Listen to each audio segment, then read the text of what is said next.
from the beautiful Bay of Quinte.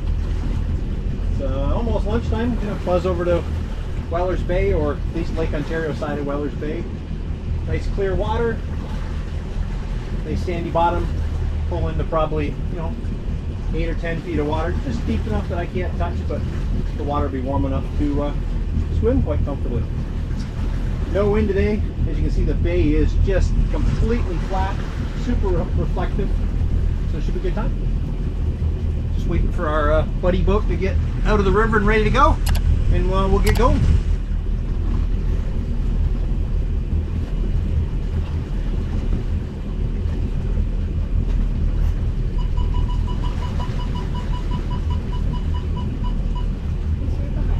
Okay, let's go.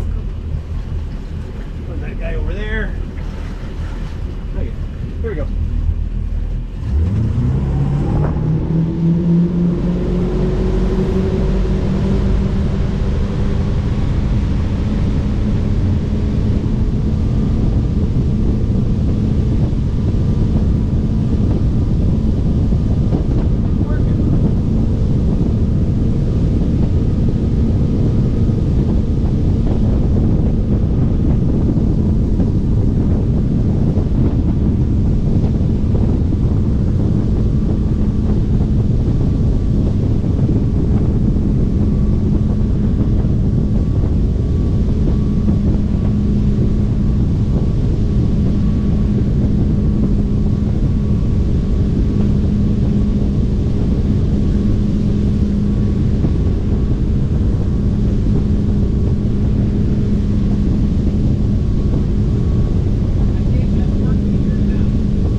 Now this is something I've wanted to do for a real long time.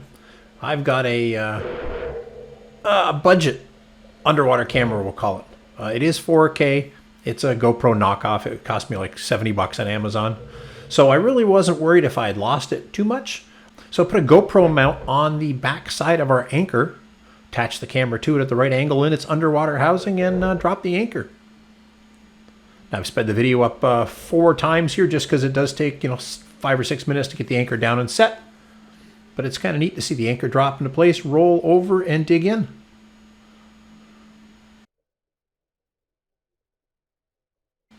So the camera ran for about 45 minutes before it went dead. It was neat to see the anchor dug in and the chain laying out across the sand. I do have 50 feet of chain on my anchor rod, followed by 150 feet of rope. Now in a situation like this, normally I only put out just the chain because we're only in 9 feet of water. That still gives me better than 5 to 1 with 50 feet of chain, and it's usually enough to hold the boat good and solid. And as you can see, the chain just lays out across the bottom, and that's pretty much where it stayed until we got knocked around by a couple big boats coming in.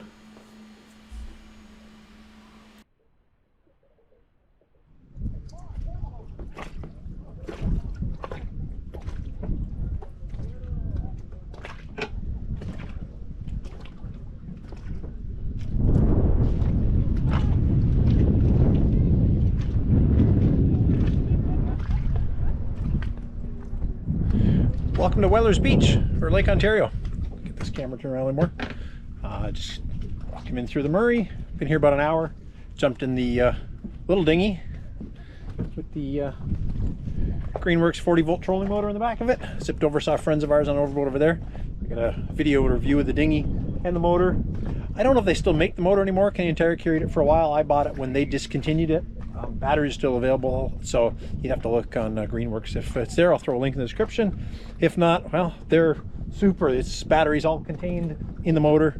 You know, two of us climbed in there, went over there at about maybe did 2 knots going over. It's not fast by any means, but you know, when you're going boat to boat, or you know, shore is only a couple hundred yards away. We can go to shore, wander around the islands if we want. Look at this here. I'm going to jump in the water with the underwater camera here in a few minutes. I don't know, that's going to go the wrong way, so you can't see that. I don't know if you can see that. We're at about 9 feet of water, and you know, little teal color to it. You can see the sand down there at the bottom. I can't say the water's super warm, but hey, I'm going to jump in anyways.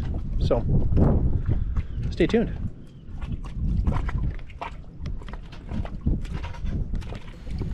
Now, not many people get to see their boat while it's in the water, or at least the underside of their boat.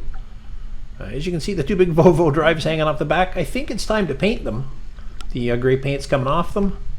Also looks like I need to raise the bootstrap line a little bit. The anti-fouling doesn't quite go all the way to the water surface.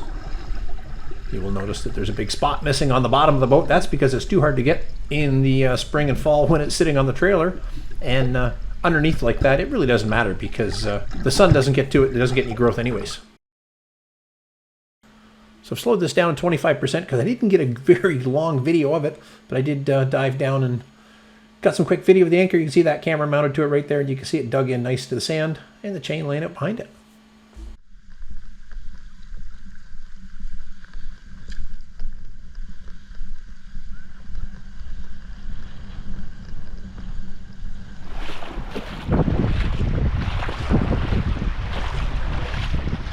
I'll have to look at the chart. I can't remember the name of this island, but you're allowed on the beach here, but there's a sign back there. It's a protected nature reserve or something. You're not supposed to go beyond the beach, which, as you can see, is right there. But up close like this, this water is 25 degrees Celsius or warmer. Come in with the dinghy. There's the who and what out there. I don't know if you can see it by its lonesome.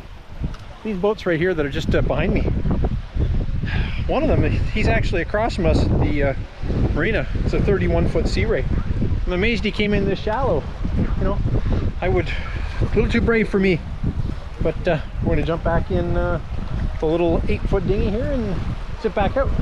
We've got 50-pound or 50% battery left. Hopefully that's enough. If not, I'm going to have to use the paddle and paddle back. So it wasn't that much longer after I got back to the boat from the beach. The wind and waves started to kick up. It was a precursor to a storm that had rolled through later that night.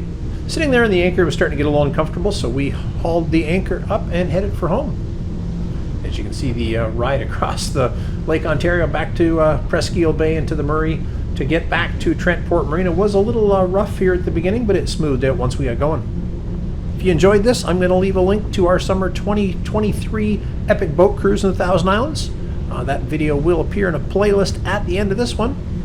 Please give the video a like, subscribe to the channel, and I will see you next time. Thanks for watching.